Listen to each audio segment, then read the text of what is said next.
Yo, magandang gabi, 16 Bars Challenge Pinas. Ako pala si Lace J1, ang ikapitong Argot Inkin Blood Music sa Pampalis Finest Soldiers. At ito pala yung tugong ko mula sa hamon ni Marwin at OG Stop Prime. Sana magustuhan nyo yung lyrics at beat na gagamitin ko. At buong pusong inaali ko to sa lahat na nasalanta ng bagyong Mario. DJ, here we go. Shoutouts pala kay Easy Wish at kay T-Bugs na kumukuha ng beat. Tsaka nagpe-play ng beat ko mula sa PC. Hindi ko abisado, pero para sa inyo lahat to. It's the dream.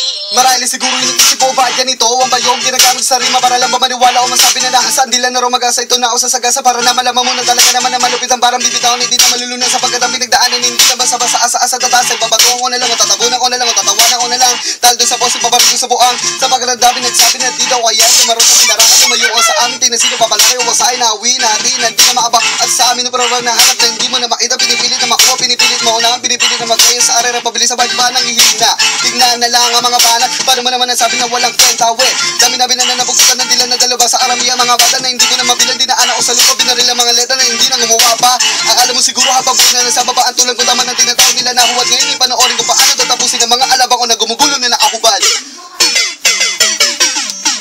Ang sunod ko palang hinahamon sa 16 Bars Challenge na to ay si Kevin Nisagal, si Koy Pax ng Easy Boys, si Lil Salty, at yung lahat ng membro ng Sabampalis Finest Soldiers, ikapitong Argot Inkin Blood Music, at lahat ng artist ng Sabampalay na hamon ko kayong lahat para sa 16 Bars Challenge na to. At yun lang, maraming salamat. Peace.